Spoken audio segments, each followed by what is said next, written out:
você destaca como mais importante nesse resultado? Acho que, em primeiro lugar, diria que é a redução de 67% que houve na pobreza no Brasil desde o lançamento do Plano Real até o final da década passada. Por quê? Qual foi o motivo? Os motivos foram aumento da renda e principalmente redução da desigualdade de renda, que é bem marcada na década dos anos 2000. O que a pesquisa mostra é que a renda dos 50% mais pobres cresceu 68%, enquanto a renda dos 10% mais ricos cresceu 10%, ou seja, cresceu 5,5 vezes mais rápido a renda dos pobres, ou seja, como se os pobres estivessem num país que cresce como a China, enquanto os mais ricos estão num país relativamente estagnado. O que levou esse crescimento de renda dos mais pobres? Principalmente o efeito educação. A renda dos 20% mais pobres, que em idade ativa, teria crescido 55% só pelo efeito educação.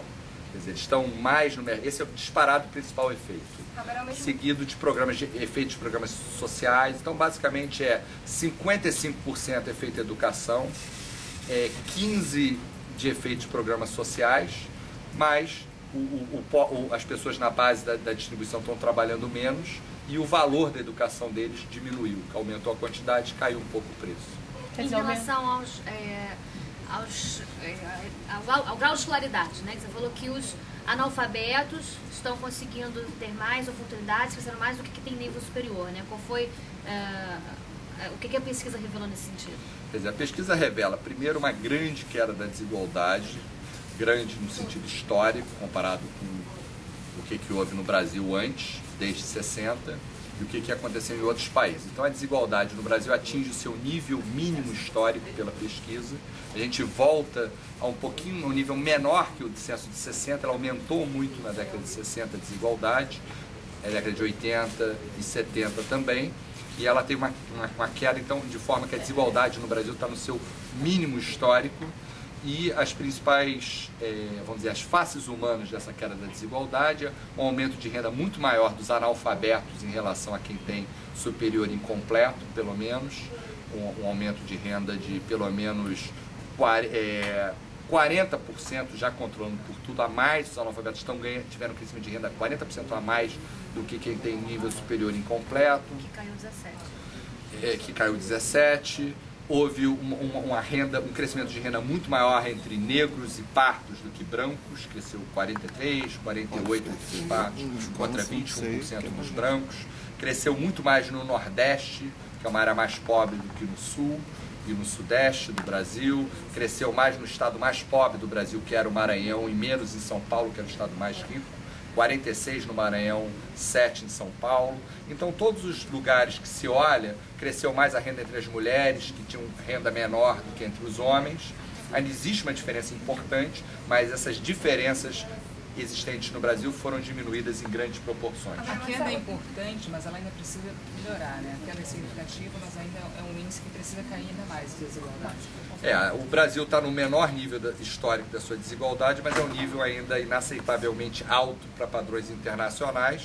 Então essa é a má notícia. Agora ela enseja uma boa notícia prospectiva, que significa que a desigualdade no Brasil pode cair de novo, para chegar num nível tipo americano de desigualdade. Ou seja, o que se observou na década atual, na década que acabou de se encerrar, continua acontecendo e provavelmente continuará acontecendo ainda por algum tempo. Ou seja, os pobres no Brasil poderão viver um crescimento chinês ainda por algum tempo, apesar da economia brasileira como um todo não apresentar uma dinâmica de crescimento tão forte. Mas nós tivemos talvez um terço mais difícil para diminuir essa desigualdade, não?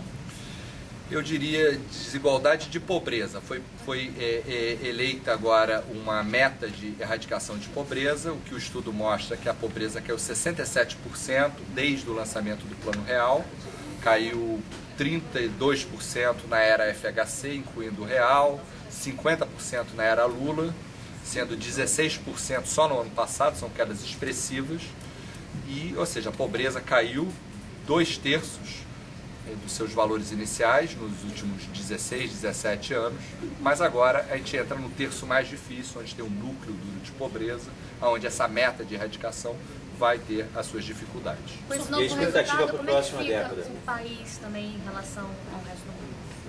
Quer dizer, o Brasil, o que a pesquisa mostra é que a desigualdade está aumentando nos países emergentes, tipo China, Índia, África do Sul, Rússia e demais, nos países desenvolvidos.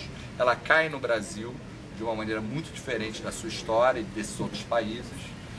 E o brasileiro, quando você vê a percepção dele sobre a sua satisfação com a vida, ela aumentou bastante ao longo da década, ou seja, não é só, vamos dizer, uma conta de economista, quanto dinheiro no bolso você tem e tal, é quando as pessoas respondem como é que está a sua vida, existe uma melhora significativa dessas respostas no Brasil, quando comparado a outros países. O Brasil é o número 44 em feliz satisfação com a vida em 2001, e ele sobe bastante até 23 em 2006 e primeiro em 2011. A expectativa para a próxima década? Eu acho que é uma década, quer dizer, na verdade a próxima década já está acontecendo. O que os dados mostram, e que a gente vai até março, é que a pobreza segue caindo, não no ritmo tão forte quanto no final do ano passado, meio influenciado pelo calendário eleitoral. A renda segue crescendo, não tão forte, a desigualdade segue caindo aí tão forte. Então é possível reduzir fortemente a pobreza, reduzir fortemente a desigualdade, e ter esse crescimento do mercado interno, ter essa melhora nas condições de vida. As perspectivas são que o Brasil pode avançar, continuar avançando bem fortemente nos próximos anos, justamente porque tem grandes problemas para resolver. Ou seja, é um otimismo condicionado à nossa capacidade de endereçar problemas. Em 90 tínhamos 16% das crianças fora da escola, agora temos 2%. Agora a gente tem que melhorar a qualidade da educação, tem que melhorar a qualidade da gestão pública, até fazer mais com menos recursos, não dá para aumentar mais a carga tributária. E eu acho que temos hoje em dia plataformas para fazer isso, como Bolsa Família, como a avaliação escolar, e temos que fazer mais em outras áreas, microcrédito, ensino técnico. Então o Brasil é um país cheio de desafios, e na medida que a gente conseguir enfrentar esses desafios, a situação de boa parte da população tende a melhorar a taxas comparáveis a que aconteceu nos últimos 10 anos. Eu acho que foi uma belíssima década que se encerra e que na pesquisa a gente intitula de década da redução da desigualdade.